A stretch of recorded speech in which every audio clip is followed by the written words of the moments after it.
Alright everybody, today I'm going to go over the 110 Epoch, I'm going to go over the Epoch HD, I'm going to talk about the Hydrasand, a little bit of Hydrasand maintenance. First and foremost, I think a lot of guys out there that have 110 volt Epochs that have had some issues, I want to address some of those issues that surround that machine.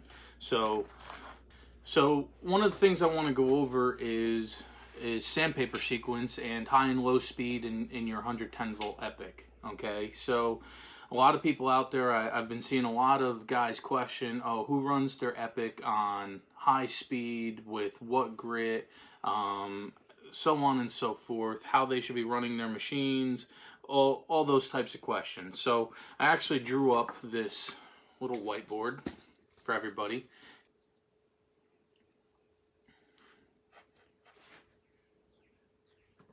All right, so what this chart essentially is the high speed on the Epoch is designed for material removal. Okay, so when I say material removal, I'm talking about actually cutting into your wood floors and taking material off. Okay, that's what the high speed on that machine is designed for. If you read the owner's manual, which I know not a lot of people do, myself included, it says right in the manual how you actually want to use it with what grits. And I'm actually pulling up the manual right here, and I'm going to read a little bit out of the manual of exactly what it says, and then I'll kind of clarify on the issue. So in the manual, let's see here, machine setup, okay, it says 2-speed selection. This machine comes equipped with a selector switch for 175 or 300 RPM operation. The 175 RPM speed selection is for use with finer grit sanding abrasive, 100 grit or greater, to help reduce the effects of abrasive heat on wood that can lead to closing wood pores and discoloration from burnishing the wood's surface. This speed is also used for buffing and polishing. The 300 RPM operation will yield the greatest wood removal and productivity and can successfully be used with more coarse grit abrasives, 80 grit and below. Okay, so essentially what that's saying is that if you're using a 40, a 50, a 60, or an 80 grit, you should be on high speed because you are ultimately using those grits to cut your floor flat or to remove any kind of dish out or whatever may be in the floor. When you go up to your finer grits, your 100, your 120, or now a lot of guys are using mesh power, you want to be on your low speed, and that's for two reasons. A, those finer grits, you're not using them to remove material, you're using them to refine your scratch pattern in the floor. So that's number one. Number two, when you spin with those finer grits at the higher speed, you will get a tighter scratch pattern, but you're ultimately closing all the pores in the wood. And what's going to happen is that when you go to put a stain or finish down, you're not, especially stain, you're not going to get the same color as what you thought, unless you're somebody that always consistently water pops to reopen that grain back up to allow the wood to take the stain properly. So if you were to use 300 RPM setting, the high speed setting on your 110 Epoch or your Epoch HD, your 220 volt Epoch, with a finer grit, and then you weren't going to water pop and you're just going to put stain down, you're going to have a stain that's going to be possibly 10-15 shades lighter than the color that you're using. Let's say you're using a dark walnut. It's not going to look like a dark walnut. It's going to look really light. So that's number one on the whole speed selection and what grit you should be using in what speeds. Okay. Now I'm going to talk about the weights. Okay. When you're using the 110 Epoch, there's a lot of question about what grit should I be using with how many weights and so on and so forth. Right. So I like to look at sandpaper as like a car tire. A regular car tire has all these treads on it, but then if you go to a drag strip and you look at the drag cars, they have slicks on them, and slicks are basically a tire It's just straight rubber. There's no tread on them at all, and it's made so that they get the most amount of grip on the track. Okay, and same thing for sandpaper. When you have a really coarse abrasive, we'll say you have a 36 grit, and your grit, for lack of a better picture, essentially looks like this. Okay, and it's on the floor like this. There's not that much friction because there's a lot of space in between each grit because it's a much coarser grit. When you get into the finer grits, everything closes up, okay? And what happens is that actually creates more friction, more heat, and more amp draw on the machine because there's more sandpaper in contact with the ground, or with the floor, I should say. So there's more grit per square inch in your finer grits. That ultimately will cause your machine to have an amperage spike. Okay, so when you're using a coarser grit, like a 40, 50, 60, 80 grit, you can have weights on there while you're using in high speed. Okay, when you're using low speed and you get up into your 100, 120 grits or your screens, you want, anytime this machine, the 110 volt Epoch, is in low speed, there should be no weights on it at all. Okay, and it's exactly for that reason, because you don't want to have that amperage spike with the finer grits, and also because the added pressure, you're no longer cutting the floor, you're no longer trying to remove material, you are just trying to refine scratch. Okay,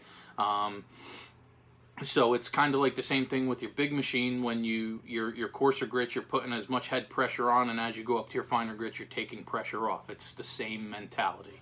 Okay, so in terms of weights, I say if you're gonna come out and cut the floor with a 60 grit, I would come out with all 4 weights on it. Now, if you start having a problem and it starts popping a breaker here and there, take 1 or 2 weights off and just see what works best for you. That's what I would recommend. And then just go from there. A lot of it has to do with your individual power grid. Some cities have better power than others. When we came out with the 110 volt Epoch, we kind of pushed the envelope as far as we could. Ultimately for a floor guy, what does that mean? Floor guys are guys that like to demand a lot of their tools, and some guys like to really putting their machines through the paces and being aggressive with them and trying to get the most out of their equipment. When we came out with the 110 volt Epoch, we pushed that envelope for you guys already. So that machine, it's a great tool when it's used properly. And a lot of guys out there that some guys out there that do have problems, sometimes they might not be doing things 100% properly, other times they are, and there's lots of other variables that do come into play. So that being said, there's also guys that have talked about the cord to use with your Epoch, your 110 Epoch. So your 110 Epoch cord actually comes with a 12 gauge cord, extension cord. Your edgers come with a 14 gauge extension cord. Okay, the 14 gauge extension cord that you get with your edger is thicker than the 12 gauge cord that comes with your Epoch. And that's only because the insulation on the edger cord is thicker, not because the gauge of wire is thicker. Okay, so the gauge of wire on your Epoch extension cord, which is a 12 gauge cord, is thicker internally than your edger cord that comes with any edger that you buy, which is a 14 gauge cord. Okay, so even though it looks and feels thicker, your edger cord, even though it looks and feels thicker than the Epoch extension cord, it's actually a thinner gauge wire on the inside. So if you were to cut them open and compare them side by side, you would see that the thickness of the Epoch wires are far thicker than the thickness of your edger cord. So what does that mean for a guy sanding a floor? The thicker the cord, the better flow of electricity you have. And the less chance of having an amperage spike. So guys that are taking their edger cords and using it with their 110 Epochs, I don't do that, because you're actually doing yourself a disservice.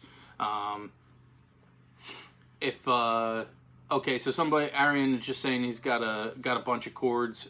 You could see right on the cord every extension cord out there, whether it's from us or not. Let me go grab a couple.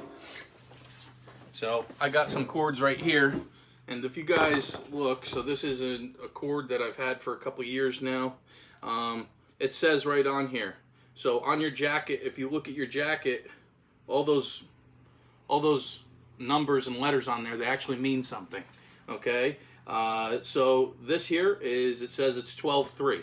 So this is a 12 gauge cord, 3 wires on the inside. You're going to have your hot, your neutral, and a ground. Okay. This here is a cord that comes with the floor crafter. And if you look on here, there's some writing on here. Let me see. And this is going to be, it says 10 AWG, which means it's a 10 gauge cord.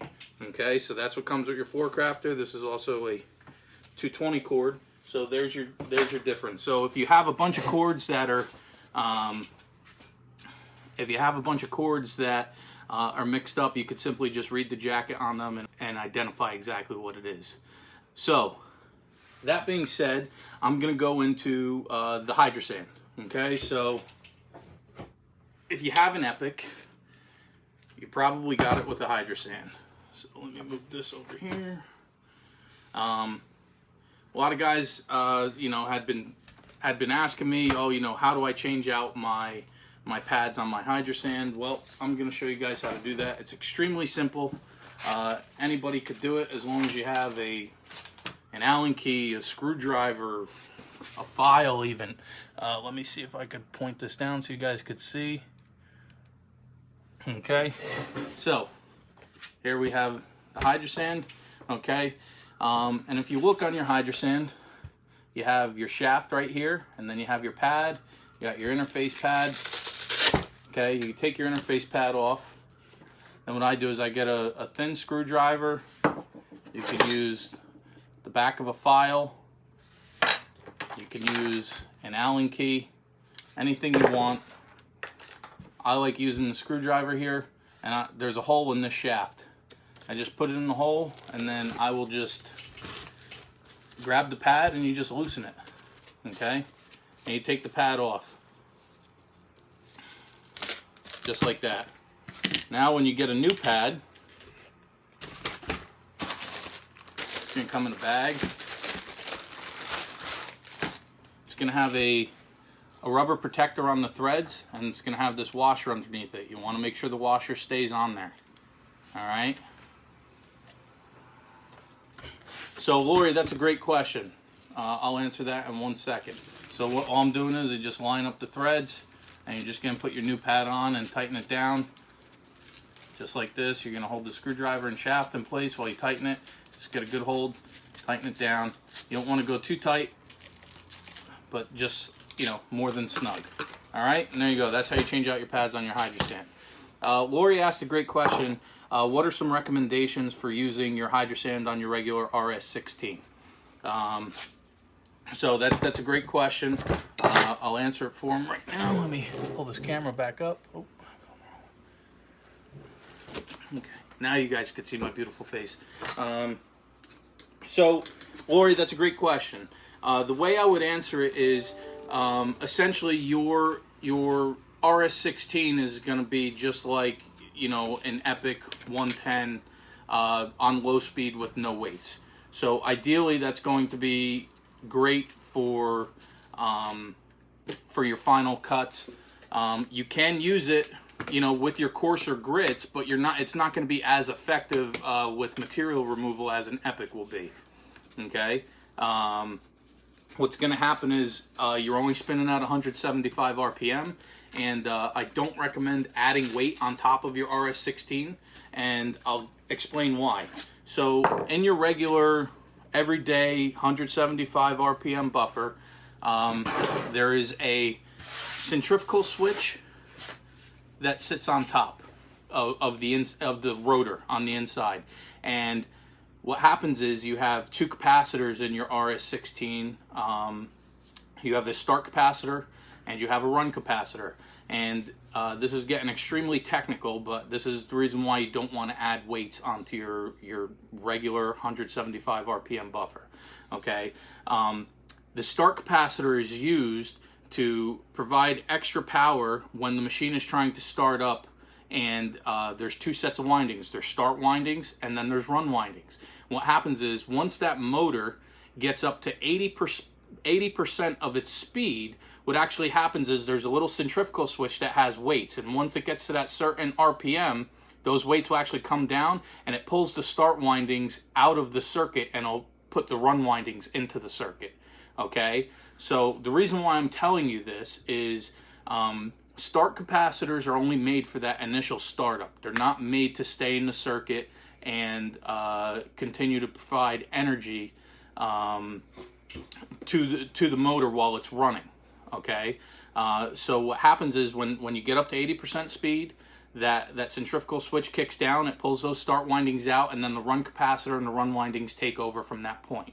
Now, when you add weight to your regular 175 RPM buffer, what happens is you're slowing down that motor, and you could potentially slow it down so that centrifugal switch closes back up and reintroduces your start windings back into the circuit. So what's bad about that is the start windings are made just for that, for starting the machine. Okay, they're not made to be in the circuit while the machine is running, nor is the capacitor.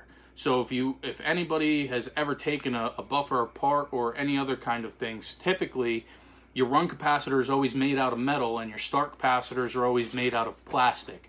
The reason for that is because your run capacitor is designed to stay in the circuit while the machine is running. Okay, and metal dissipates heat a lot more, or a lot better, than plastic does. The start windings, or the start capacitor, doesn't need to be metal to dissipate heat, okay, because it's only in the circuit for a very short amount of time.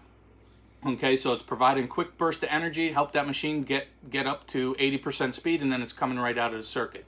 So what's great about the RS16 is that you can put, if you want a 60 grit on your Hydrasand and run it on your RS16, and you can still use it, it'll still work well for you. It's just not going to be as efficient as an Epoch machine, because you're not spinning at that extra RPM, and it doesn't have the weights. So you're not going to be cutting as aggressively. It'll still cut, it just won't be as aggressive, and it's gonna cut into your productivity, and it's not going to be as efficient for you on a job site. Now, if it's the only tool that you have, then hey, it's the only tool that you have, and you got to make do with what you got. So that being said, the other great thing about the RS16 is that you can use it, all the way up to your fine grits, and you're still going to have that great scratch pattern, spinning at 175 RPM, with no weights on it, so you're going to get a really nice finished floor, which is going to be great. The other thing I want to talk to you about with, in regards to the Hydrasand, is the steel plates that we make, the pads, which I just showed how to replace the pads. This is your regular pad. Okay, then we have what we call the interface pads, or foam backer pads. Typically when I'm running on my finer grits, I'll put one of these on. It's going to soften up the bite on your sandpaper.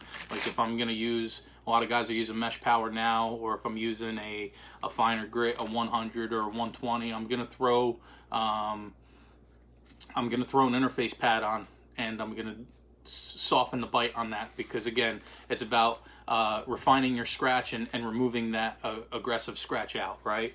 Now, there are a lot of guys that like to run, as they call, steelies on their Epochs or their Hydrasands, and we sell steel plates. They're 1/8 inch thick.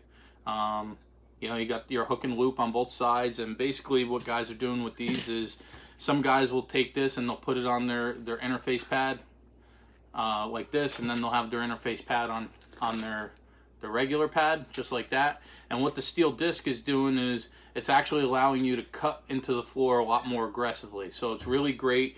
If you have a floor that's got a lot of dish out, if you use a steel disc, it's gonna help remove any imperfection that's in the floor. It's gonna give you a truly flat floor, and a really nice flat finished product.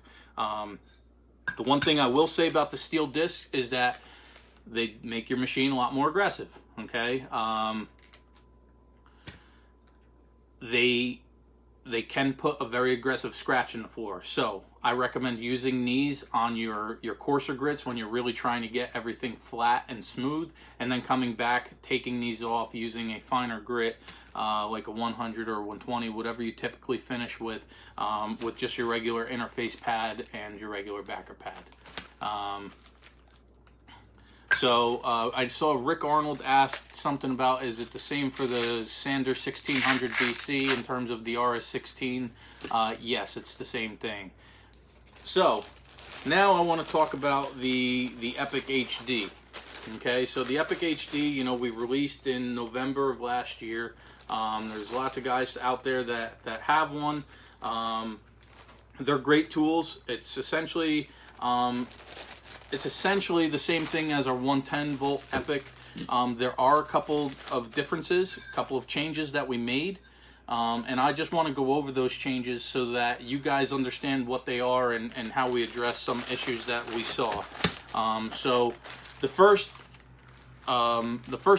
change that we made was the wires in the handle that come down the handle to the base of the machine. What we did was we actually wound up putting a contactor down at the bottom, so that there's a lot of guys that when we first came out with the Epoch, we undersized the wires in there, and we still, to this day, we're still shipping out. You know, if you have an older Epoch that's got the thinner wires in your handle, we will ship you a new handle with the upgraded wires inside. But our new Epoch HD, we don't have that issue anymore, because all the power, no power goes to the handle. Everything, it's all low voltage that goes up into the handle, and it goes down to a contactor. And what that does is it's when you actuate the switch, the contactor clicks, the machine turns on. So that whole handle issue is now kind of gone away. The other nice thing about the Epoch HD is that it's 35 pounds heavier than the 110 Epoch. So what happens is this machine is now going to be much more aggressive than the 110 volt Epoch.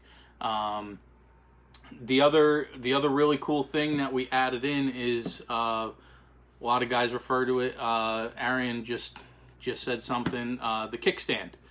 So I actually have one right here.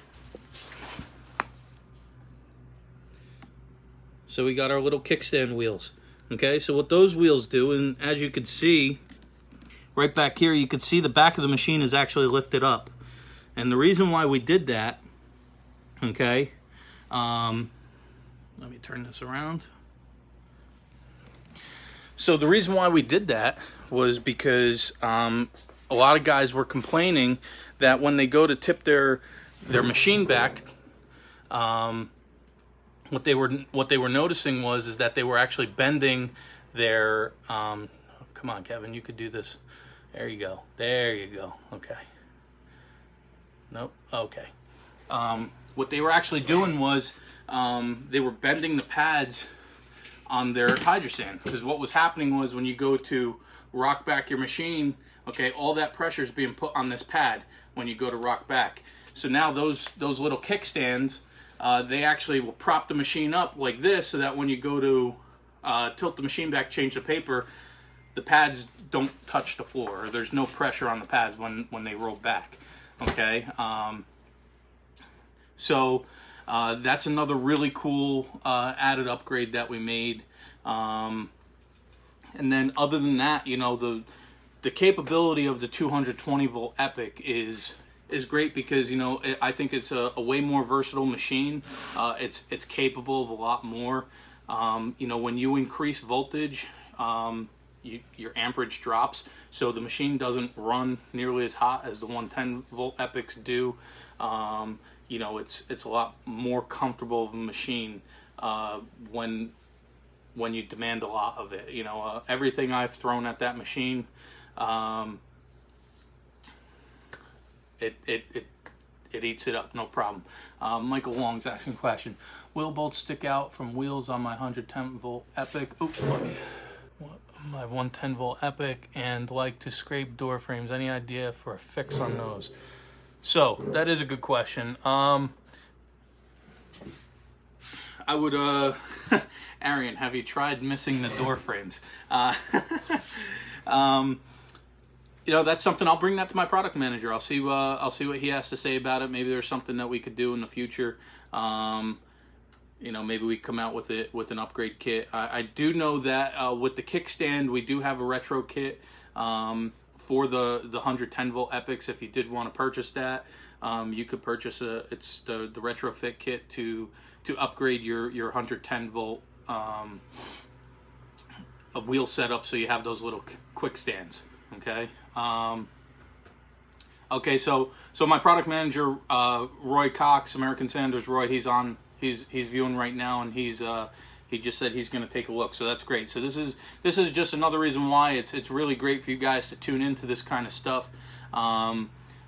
You know, because you get to ask questions, and we can, you know, look at your questions real time and potentially, you know, get a fix or get an answer for you right away. But really, for right now, guys, I'd love to open it up for a little bit more questions. You know, I'm just sitting here right now. If you guys have another question for me, please ask. That's really all I wanted to go over for today. Would the retro kit go to an RS16 for a kickstand? You know, Arian, we had talked about that. I'm not sure where we are with that. Again, that's something I could bring to my product manager and see if there's a big enough calling for it, or if guys want it. You know, I'm sure that's something we could maybe look into, but I'd have to talk to him about it. But I'm actually going to write that down, as well as the wheels. So let me write that down. Okay, so I'll bring that to my product manager. As always, you know, if you do have a question and you're thinking about something throughout the week and you want me to talk about it, you know, PM me, Facebook message me, whatever it may be, text, email, whatever. Just shoot it my way, and you know, we'll hopefully have an answer for you either right away, or B, you know, well, I'll answer it for you on my next live segment. Joshua Lewis, hey, how do you replace front wheels on the AVAC 26? So that's actually a good question. Very simple. I was going to go over some AVAC 26 stuff either next week or the week after, some maintenance, but I could answer that question for you right now. So if you look at that front wheel, okay, so you have the wheel, and then it's got the bearing on top. It almost looks like an umbrella. And that umbrella, there's like a little bottom piece where you can kind of see the ball bearings in there, and then there's the upper piece that sits over that. If you grab that with a pair of channel locks and you just loosen it, that is actually connected to the threaded rod, and that will actually unscrew that threaded rod to get those wheels off. And same thing for going on. But you want to be careful with the channel locks. I'd probably advise you to put some blue tape on there so you don't scratch up the outer race of that bearing, that umbrella bearing there. What's the weight on the HD? That's a good question. I got my computer up, but I could probably find out for you right now. Machine with the weights and the Hydrasand is 157 pounds. Lori Davidson, mesh doesn't stick to the factory inner pads that well. I don't know. Mine stick okay.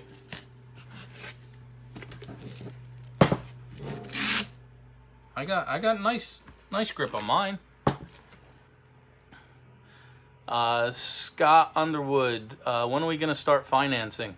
There are some distributors that do financing. I would tell you to call around to your local distributors and see what they can offer you. I don't know if that's anything that we've talked about doing financing, anything like that. But yeah, I would call your local distribution, ask them, and see what they could do for you. Some places will definitely work with you. Some people use a third-party financing company or something along those lines. But I'll just call your local distribution and ask them. Again, if you guys got any questions, don't hesitate. Please send them over to me. But for today, I think we're going to wrap it up. Thanks again for tuning in. I really appreciate it. All right. Again, guys, this is American Sanders Kevin helping you guys get the advantage. If you have any other questions, comments, concerns, please send them my way. I'll be love to help you out with whatever you got going on. And I hope everybody stays safe and has a happy weekend and enjoy yourselves. Take care. Thanks.